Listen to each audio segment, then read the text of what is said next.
You always have to take the correct stand. A person cannot have viveka. Yeah? There is no person.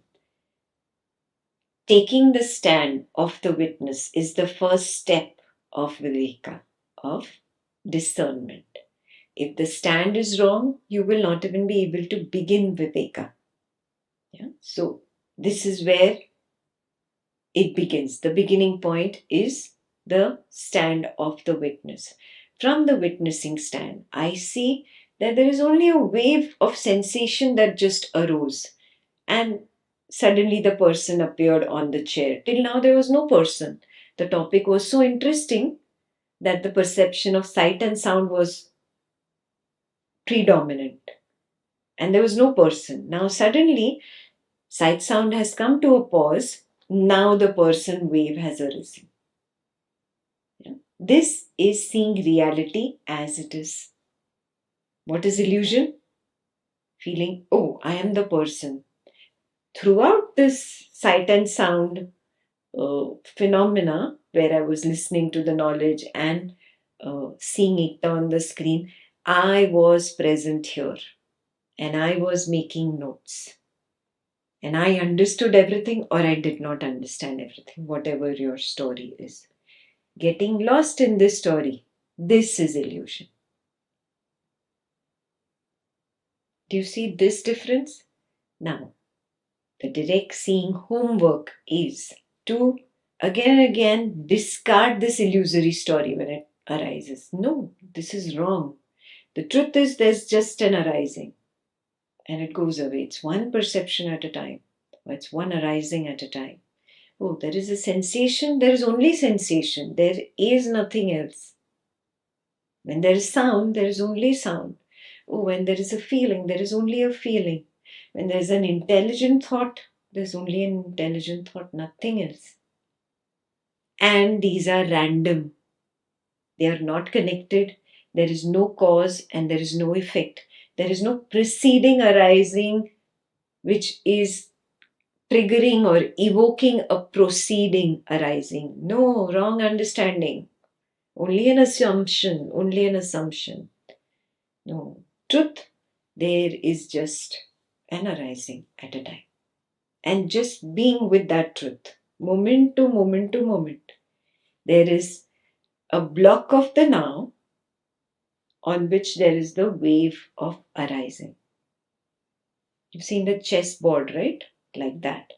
There is a block of the now, yeah, and that now is white. For example, taking the white square on the chessboard, and there is that arising of whatever your little pawn is. It changes suddenly to the next.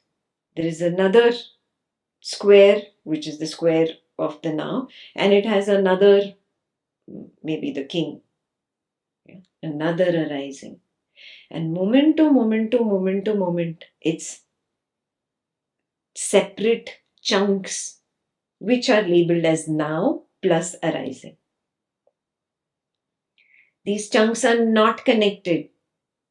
I connect them, I create a story, and I start playing chess over there. I am fighting myself. I create a strategy. I'm ignoring the board. I'm ignoring the squares, which is the reality. I am lost in moving this pawn and saving the king and strategizing the moves of the queen. I am lost and captivated by the arisings.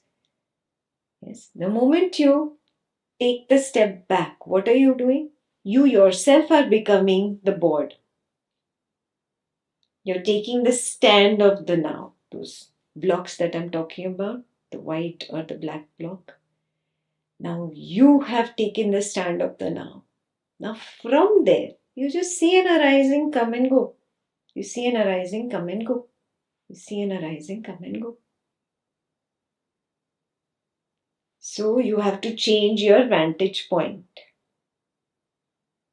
Yes, instead of being yourself as a pawn on the chessboard, fighting others, strategizing and all, you have to become the board itself. Again, become. There is no such becoming happening here. Okay, it is for the sake of communicating that I'm using that word. You yourself are the board actually. You got bored of being the board. So you decided to play the game. And now you are suffering. You want to get out of the game and you just don't know the way out. You forgot that you are the board. Is this clear? Yes.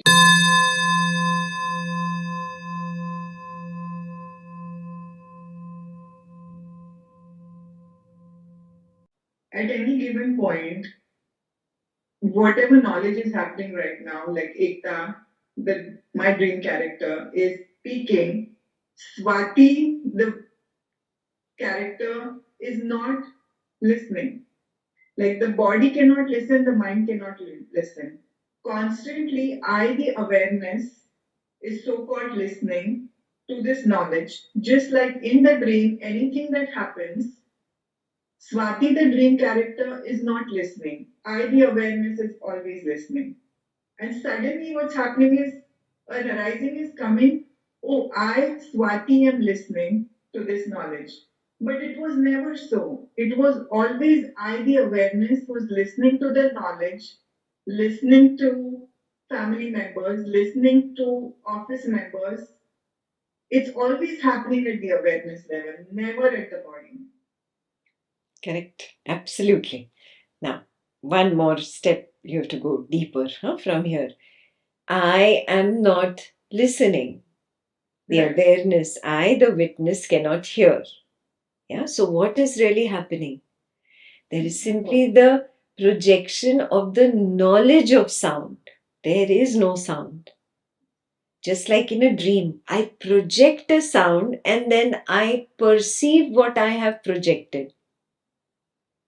Neither is the sound there, neither is the object of sound there, neither is the hearer there, but I project all three in a dream. Yes, exactly the same way in the waking. I, the witness consciousness, cannot hear. There is simply the projection that is born of the flow from my embedded impressions. Automatically, the flow brought up some knowledge of an attachment. That is only knowledge of the sound, not sound. The flow projected that.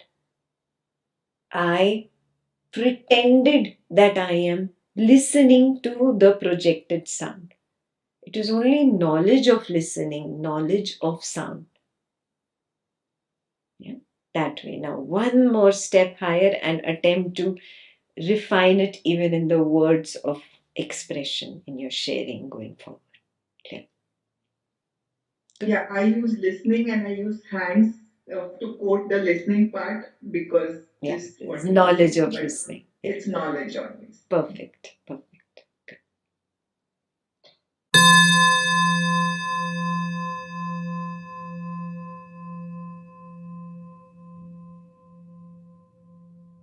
And what you're forgetting from Atmanivritti is there is a higher witness. The observation field itself has the power of observation. There is no individual observer. There is no individual entity that can observe. The field of observation itself is the field of knowledge. In it, out of its own desire, the knowledge of an I arises. There is only knowledge of the I sense. There is no I sense. There is only knowledge of what that I sense has attached to, what it sees, what it hears, whatever it tastes, touches, whatever its object is. So both the I sense and its object arise together. There is only the field of observation that really is knowledge itself.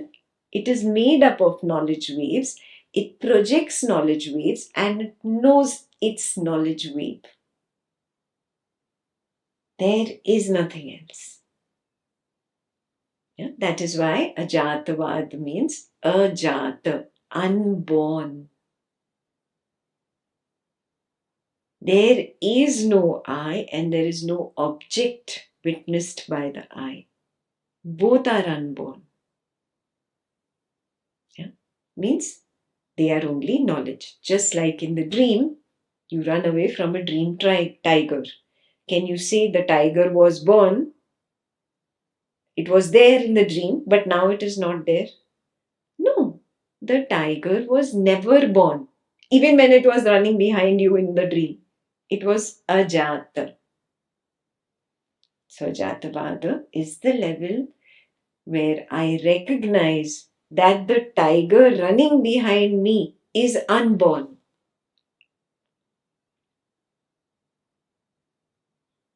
That is the level we are moving towards.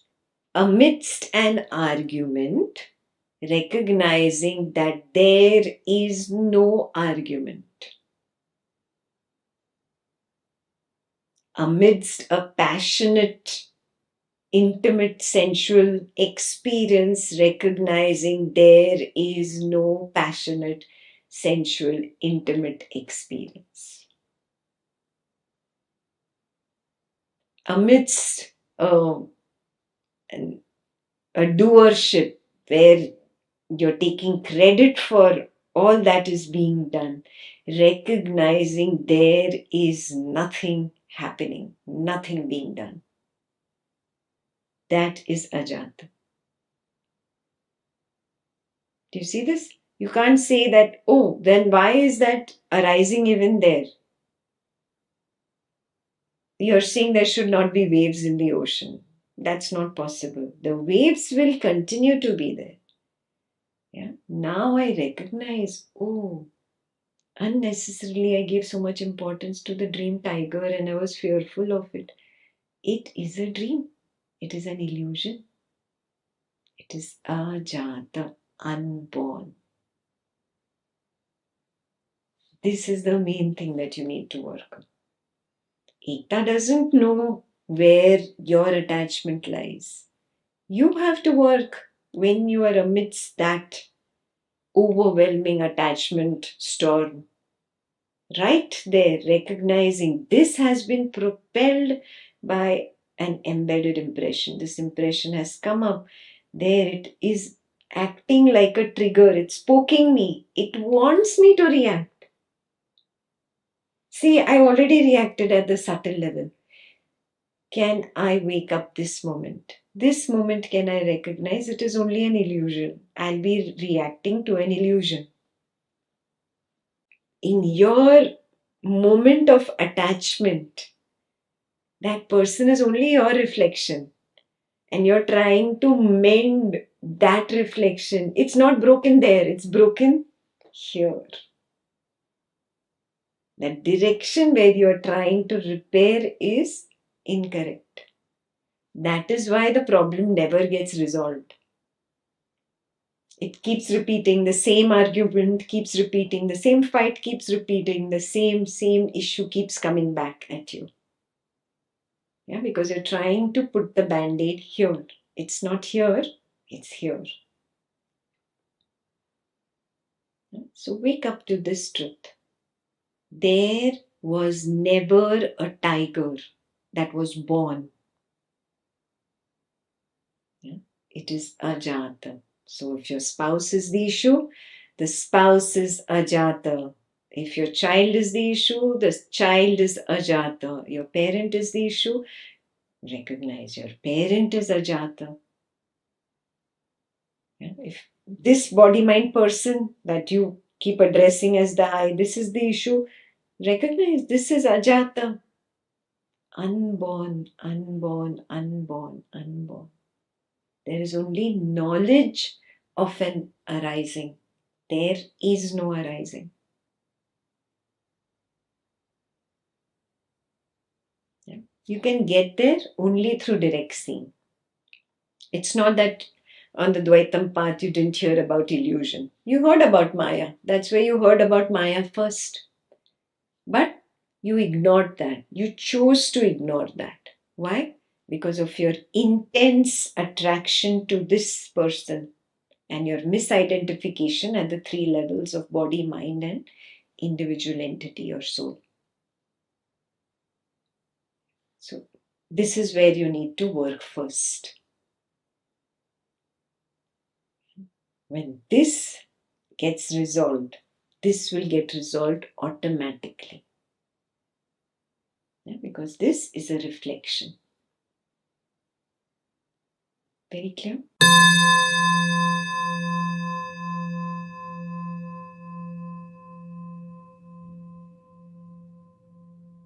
Dive deeper this week and see, can I recognize the 5 levels, the sub levels of ignorances, how the wheel of action got created here, how I can erase this wheel. Yeah, do I recognize the 3 misidentifications? Am I able to withdraw when I get that little window of awakening? These are my key factors.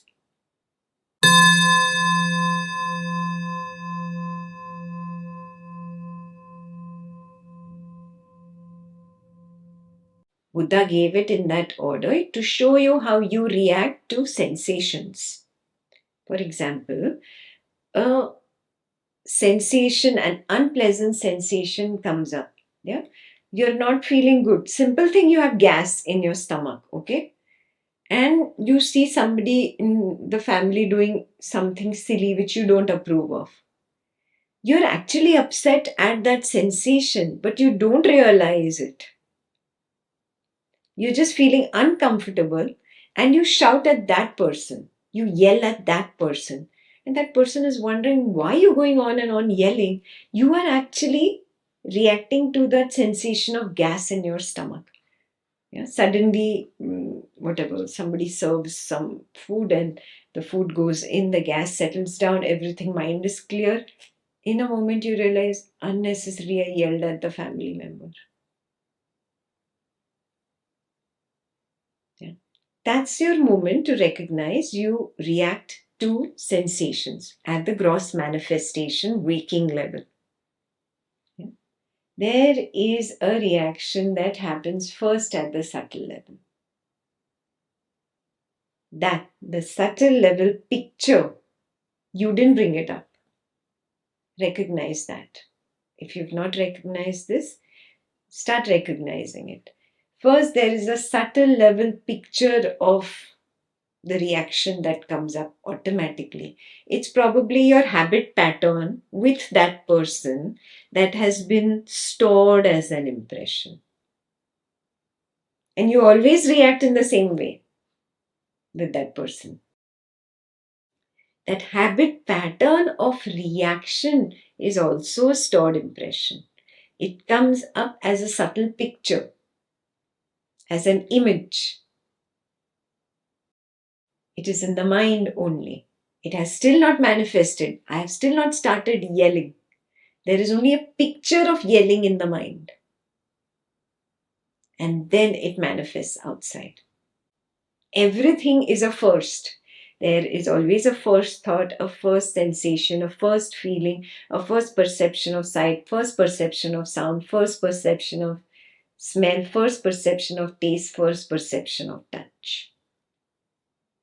There is a first in everything, which is not in your control, which has automatically sprouted from a buried impression. So if it is a sensation, it is a feeling, you see it very clearly. But if it is a reaction in the mind, it is still in the mind, see it?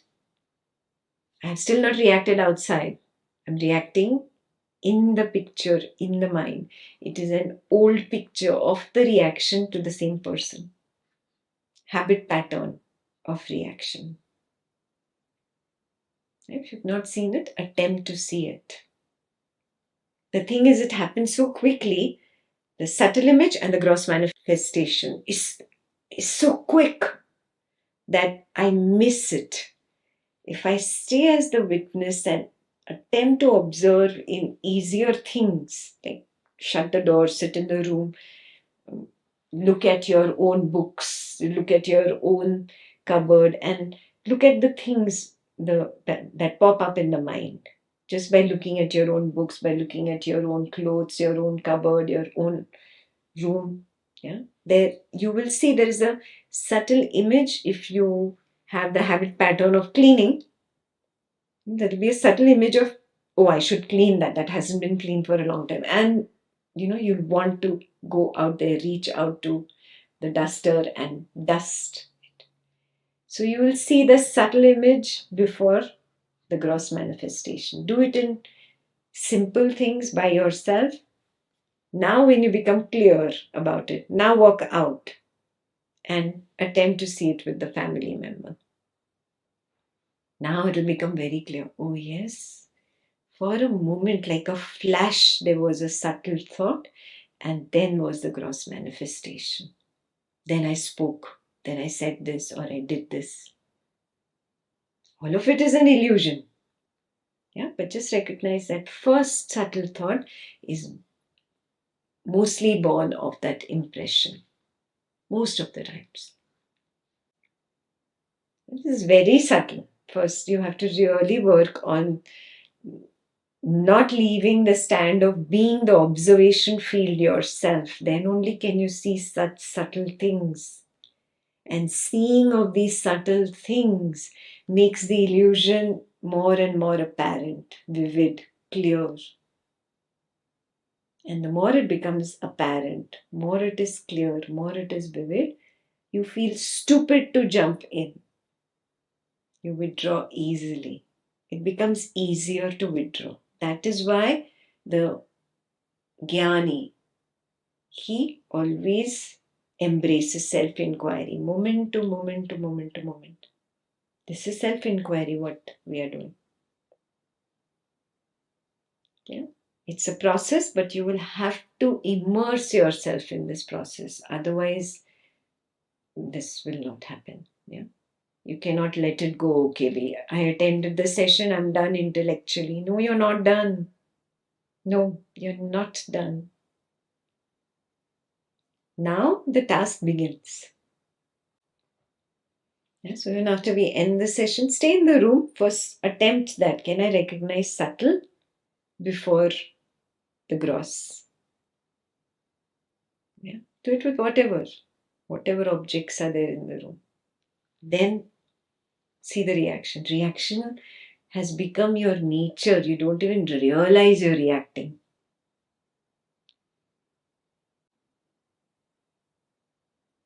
Yeah. There's a Mullah Nasruddin story where uh, Mullah tells his child, okay, uncle has come to visit us. Please go in and get 2 cups of tea from the kitchen. So, teenage son, so he goes in, he gets 2 cups, yeah, and he's placing them on the table. Once he's placed it, Mullah slaps his kid very hard. So the friend says, why did you slap him? No, I slapped him. What if he had spilled the tea? "Oh, but he didn't spill the tea. What is the point of slapping him after he spills the tea? Slap him before. That's what you do. It's a joke, but it's meant to convey this. You react here first. In Mullah's mind, the child had already spilt the tea and he slapped him. Do you see this? It's a story to show the truth that first there is a subtle thought and then it is followed by a gross manifestation.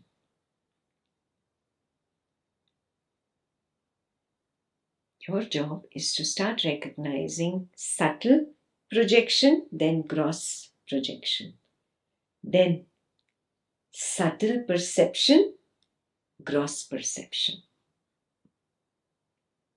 Projection is inside out. Perception is also inside out. Can I see it now? Oh, first I reacted to the kid in the mind. Yeah, that is the inner projection. And then I yelled at the kid outside in this living room when he was playing or sitting or doing something. This is the gross projection. So projection is inside out. Now, perception is also inside out.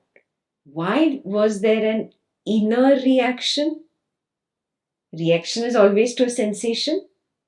So there was an inner sensation that the kid will do this wrong. So first there was perception of that inner sensation. And then the perception of the outer sensation. Do you see what I'm saying? There is an inner perception preceding the outer perception. Perception is inside out.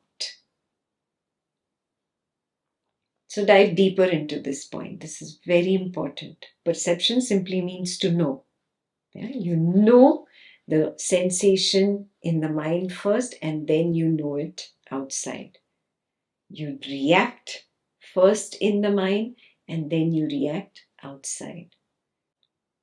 Both perception and projection are happening at the subtle level first, and then at the gross manifestation level.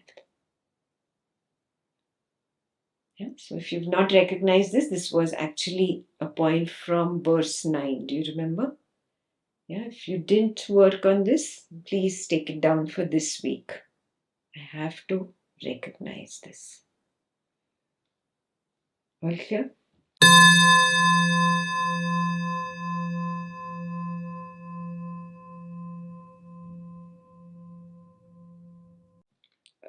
No, you cannot say that I should be able to see it being projected now. Who wants to see it? The body mind person wants to see it. But who has projected? The consciousness has projected. Consciousness is projecting its seeds. You can see the seed suddenly sprout up as the first thought, the first feeling, first sensation. That is your limitation. When you see the first thought and you recognize, where is this coming from? If I were the thinker of this thought, I would have known it before it arose. But I am equally astonished. Yeah, that is your proof of projection. Yeah? The first thought, the first feeling, the first sensation, first perception, first. Every first is coming of its own accord. From where is it being projected? Yeah? It is the flow kicking up some impression. It is being projected out. First at the subtle level and then as a gross manifestation. Yeah? The clearest you can see that at the subtle level, what happens? That gets projected as the gross. So this is where you will see from point A to point B. But you can't see the point A with regards to the flow from where the first thought comes up. You will just be astonished. Oh. Yeah. Like many times, so much knowledge keeps coming up. I also get astonished, equally astonished as you get. Even I don't know from where it came. There is no plan. It's just coming up. So even I am equally surprised. Oh, wow, what a point. The moment you say, oh, wow, what a point. That is the recognition. See, that is the flow, the projection. The projection power of Maya. It's all a personal inner projection where the consciousness has forgotten itself and has started identifying with the knowledge projected by itself. That is why you don't see the source of projection, because you have identified with the one who wants to know the source of projection. You've separated yourself from the source of projection, and now you want to make the source an object of knowing. That cannot be known because you yourself are that. Do you see what I'm saying? Yeah. It's like trying to turn and see your own face. Can I see my own face how much ever I try to turn? No, the eyes can never see themselves. It's like that. So you can never see the source of the projection. You can just recognize, oh, see the first thought. From where did this come? The first feeling, the first sensation, the first perception. There's no way to know the source because I am the source. Eyes cannot see themselves. But you can identify, oh, this is my projection, this is my projection, this is my projection. Yeah? We'll move to a higher point where we don't say anymore my and I. Yeah? Attempt to get there. It is not a my projection. Because we use the word my projection for the purpose of communication in English, it becomes like as if I, the body, mind person, am projecting. No, I am not. I cannot. The idea of an I is a projection. The idea of a body is a projection. The idea of a mind is a projection. The idea of a person is a projection. Even what is projected is a projection. How can an idea see an idea? How can an idea perceive an idea? How can an idea project an idea? It all falls flat. Do you see that? That's why even the words my projection is very limiting. It is used for the purpose of communicating something. It is simply the field of observation, the field of knowingness. That itself is just sprouting knowledge waves. Yeah. And one knowledge wave is talking about projection, another knowledge wave is pretending to listen to the knowledge of projection. It's all a beautiful game. When you can see it like that, there will be no more conflict with it. It's all me, but there is no individual I. Yeah.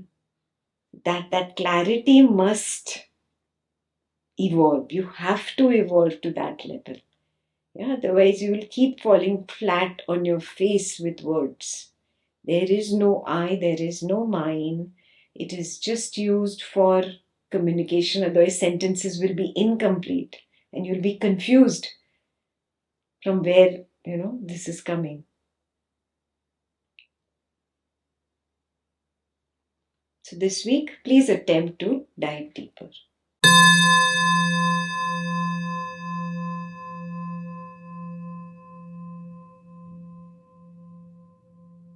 Now we've gone to a higher level where we are saying the drop is the ocean. The drop is the ocean, so there is no mind there really. Yeah, it just forgets that it is the ocean and it says, I am the body.